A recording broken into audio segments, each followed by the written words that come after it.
பிளிக்ஸ்9 நேயர்களுக்கு வணக்கம். இன்னைக்கு நம்ம வெதர்மேன் செல்வகுமார் சார் கிட்ட தான் பேச போறோம். மழை நிலவரங்களை பத்தி கேட்டு தெரிஞ்சுக்கலாம். சார் வணக்கம் சார். வணக்கம் ஐயா. வணக்கம் சார். இப்போ மழை இதோ வந்துருச்சு, நாளைக்கு வரப்போகுது அப்படின்னு எல்லா நியூஸ் சேனலும் போட்டுட்டு இருக்காங்க. உண்மையான மழை நிலவரம் எப்படி இருக்கு, எந்தெந்த மாவட்டங்களுக்கு இருக்கு? கண்டிப்பாக நம்ம இந்த மழை நிலவரத்துக்கு முன்னாடி வானிலை அமைப்பை பார்த்துருவோம்.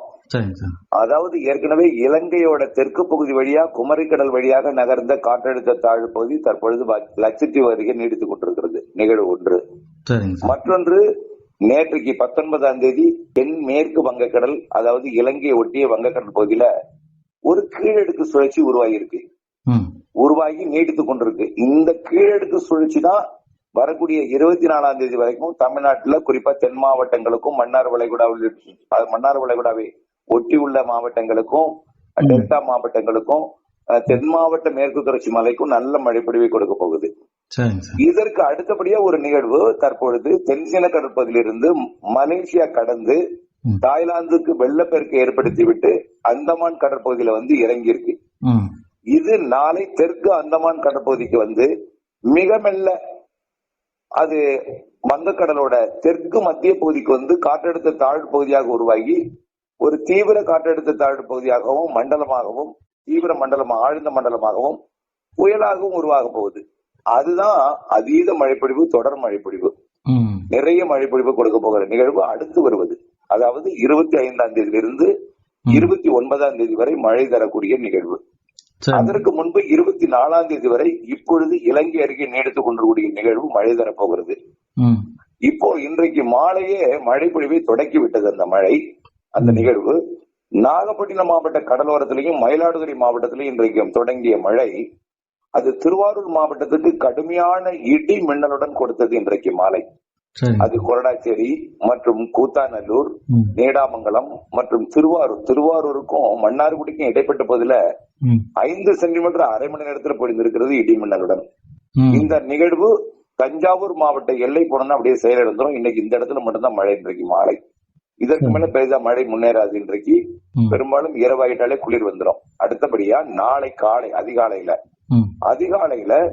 வட கடலோரம் மற்றும் டெல்டா கடலோரத்துல லேசான மழை பொழிவை அதிகாலையில கொடுக்கும். அது வட கடலோரம்னா அது திருவள்ளூர் சென்னைக்கும் இருக்கும், ஆனா பெருசா இருக்காது. லேசா தூறல் சாரல் அதிகாலையில இருக்கும்.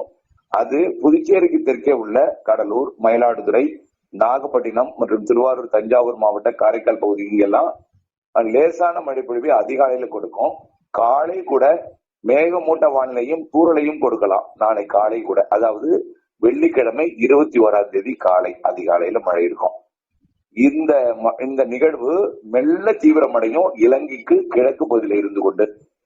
இது வரக்கூடிய சனிக்கிழமை ஞாயிற்றுக்கிழமையில காற்றழுத்த தாழ்வு பகுதியாக கூட தீவிரமடையலாம் என்று எதிர்பார்க்கப்படுகிறது.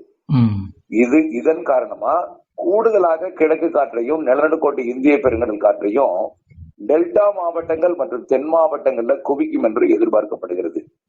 இந்த நிகழ்வு தென் மாவட்டங்களுக்கும் டெல்டா மாவட்டங்களுக்கு தான் நல்ல மழை தரும். அதாவது வரக்கூடிய 24ஆம் தேதி வரை. இதுல டெல்டாவை விட தென் மாவட்டங்களுக்கு தான் கனமழை, மிக கனமழை பொழிவெல்லாம் தெரிகிறது. குறிப்பாக ராமநாதபுரம், தூத்துக்குடி, திருநெல்வேலி, கன்னியாகுமரி, தென்காசி, விருதுநகர், மதுரை உள்ளிட்ட மாவட்டங்களுக்கும், அதுலயும் குறிப்பா நாலுமுக்கு ஊத்து போன்ற மேற்கு தொடர்ச்சி மலைப்பகுதி கடலோரம், தூத்துக்குடி மாவட்ட கடலோரம், திருநெல்வேலி மாவட்ட கடலோரத்திலையும் கனமழை தெரிகிறது. இது நாளை மாலை தென் மாவட்டங்களுக்கு நல்ல மழை பொழிவை கொடுக்கும், டெல்டாவிற்கும் கொடுக்கும் நாளை மாலையில.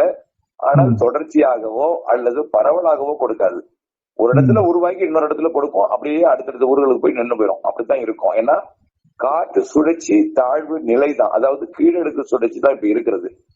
இது தாழ்வு பகுதியாக சனி ஞாயிறு உருவாகும் பொழுது தென் மாவட்டங்களுக்கும் டெல்டாவிற்கும் கனமழை பொழிவை கொடுக்கும். ஒரு நல்ல ஒரு வலுவான மழை பொழிவை எதிர்பார்க்கலாம் டெல்டாவிற்கு, தென் மாவட்டங்களுக்கும். அதே நேரத்துல வடகடலோரமும் லேசான மழை பொழிவை கொடுக்கும், வட உள் மாவட்டங்களுக்கும் லேசான மழை பொழிவை கொடுக்கும். அதே போல கோயம்புத்தூர், திருப்பூர் உள்ளிட்ட பகுதிகளுக்கும், திண்டுக்கல் உள்ளிட்ட பகுதிகளுக்கும் இந்த வரக்கூடிய 4 நாட்களுக்கு மாலை இரவுல லேசான மழை அவ்வப்பொழுது கொடுக்கும். பரவலாக பெரிதா கொடுத்துடாது, லேசான மழை பொழிவை கொடுக்கும்.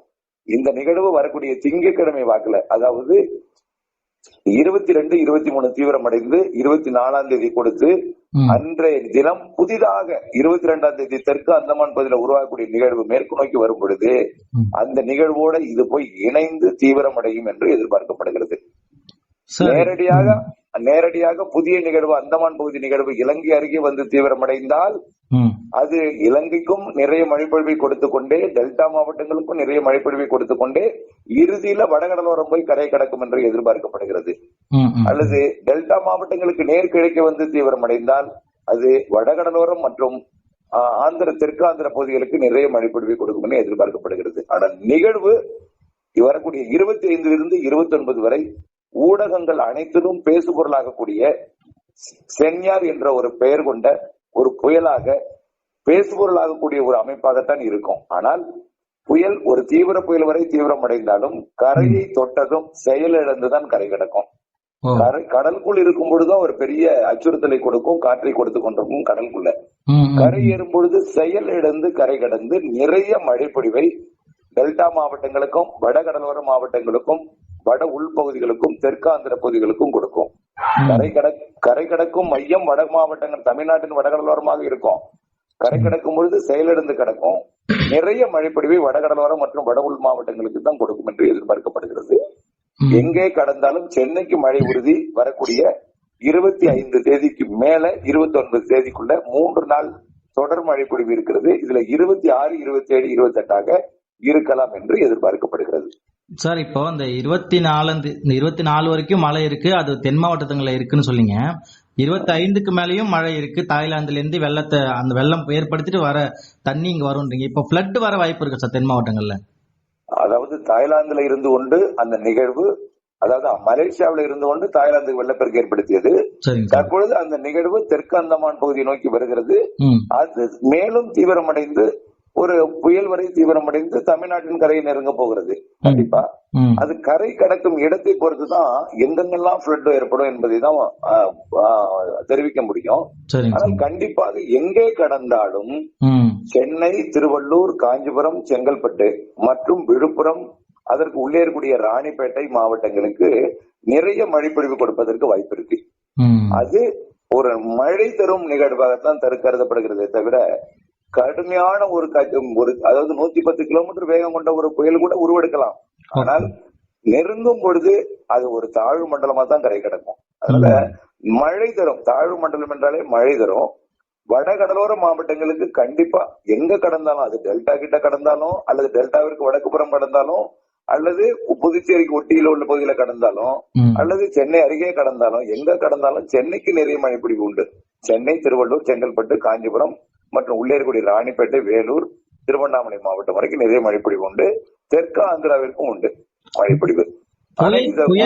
புயல் கண்டிப்பா இருக்கா சார்? புயலாக இருக்கும் கடலிலே கரையை தொட்டதும் அது ஒரு மண்டலமாகத்தான் கரை கிடக்கும், பெயர் பெற்றுவிடும். ஆனால் கடலில் இருந்து கொண்டு பேசுபொருளாக்கும், அச்சுறுத்தும்.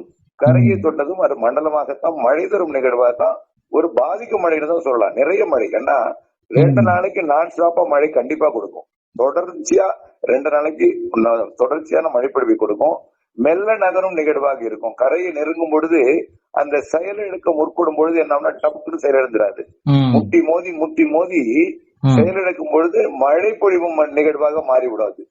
காற்று நிகழ்வு மழைப்பொழிவு நிகழ்வாக மாறி வடகடலோரம்னா நிறைய மழைப்பொழிவை கொடுக்கும்.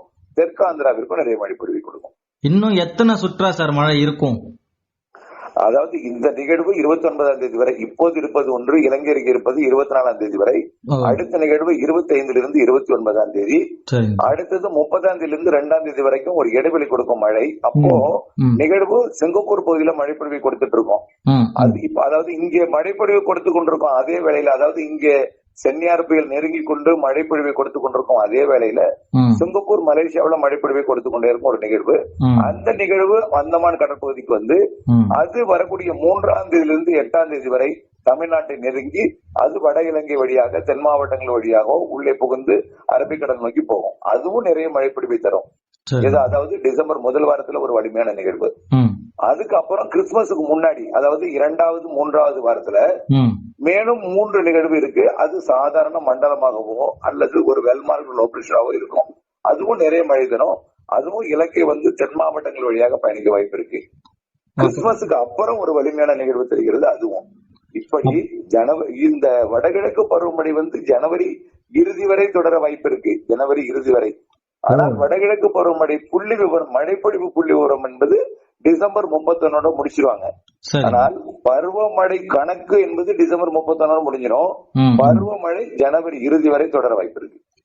அப்ப ஒரு பெரிய பிளட் காத்துட்டு இருக்கு சார். நிறைய மழை இருக்கு. அதாவது மழை மக்களுக்கு தேவை, மழையை எதிர்நோக்கி கொண்டிருக்கிறார்கள். இப்போ இந்த அறிக்கையை கேட்டுக்கொண்டிருப்பவர்களுக்கு மழை என்று சொல்கிறீர்கள், மழை ஒன்று வந்த பாடில்லை என்று சொல்லிக் கொண்டிருப்பார்கள். ஆனால் அவர்களுக்கு புரியாது, வரப்போவது வறட்சியால் பாதிப்பல்ல, மழையால் பாதிப்பு என்பது அப்புறம்தான் புரியும் அவங்களுக்கு. சார், ஒருவேளை புயல் தீவிரம் அடைஞ்சாலோ இல்ல எந்தெந்த பகுதிக்கு சேதம் ஏற்படும், எந்தெந்த பகுதியெல்லாம் அரசு ஒரு முன்னெச்சரிக்கை நடவடிக்கை எடுக்க வேண்டியதா இருக்கும்? அதாவது புயல் கடலுக்குள்ளதான் தீவிரமா இருக்கும், கரையை தொட்டா கண்டிப்பா செயலிழந்துரும். அதுல எந்த பிரச்சனை இல்ல. காற்றுக்கு முன்னெச்சரிக்கை எதுவும் தேவையில்லை. காற்று சுதா மண்டலத்துல இருக்கக்கூடிய காற்று தான், சும்மா ஒரு 45 கிலோமீட்டர் வேக காற்று தான். அது இந்த ஆடி மாதம் வீசக்கூடிய காற்றும் சில மழைகளுக்கு முன்னாடி வீசக்கூடிய காற்று மாதிரிதான் இருக்கும். பெருங்காற்று பெரும் பாதிப்பை ஏற்படுத்தக்கூடிய பெருங்காற்று எல்லாம் கிடையாது, சாதாரண ஒரு மண்டல காற்று தான். வெள்ள பாதிப்பு தான் பெரும்பாலும். உறுதியாக நம்ம முன்னெச்சரிக்கை எடுக்க வேண்டிய இடம் இப்பொழுதைக்கு திருவள்ளூர், சென்னை, செங்கல்பட்டு, விழுப்புரம் மற்றும் அதனை ஒட்டி உள்ள ராணிப்பேட்டை, காஞ்சிபுரம் இந்த மாவட்டங்களுக்கு முன்னெச்சரிக்கை எடுத்து இருக்கலாம். இப்ப வட மாவட்டங்கள், வட கடலோர மாவட்டங்கள், அது டெல்டாவில் கடந்தாலும் வட மாவட்டங்களுக்கு மழை உண்டு, வட இலங்கையில் கடந்தாலும் வட மாவட்டங்களுக்கு மழை உண்டு. ஆனா நிகழ்வோட வடக்கு பகுதி தான் மழை இருக்கும். அதுக்கப்புறம் எங்க நிகழ்வு வருதுன்னு பார்த்துட்டு நம்ம விழுப்புரம், புதுச்சேரியா, கடலூரா அப்படிங்கறத அடுத்தடுத்து நம்ம நடவடிக்கை முன்னெச்சரிக்கை எடுத்துக்கொள்ளலாம். இப்பொழுது உறுதியாக நம்ம முன்னெச்சரிக்கை எடுக்க வேண்டிய இடம் வட கடலோர மாவட்டங்கள். Okay sir, okay sir. வடிகால் வசதி செய்து கொண்டால் போதும், அச்சம் மீது தேவையில்லை, அவ்வளவுதான். Okay, okay sir. நன்றி சார், நன்றி சார். Thank you sir.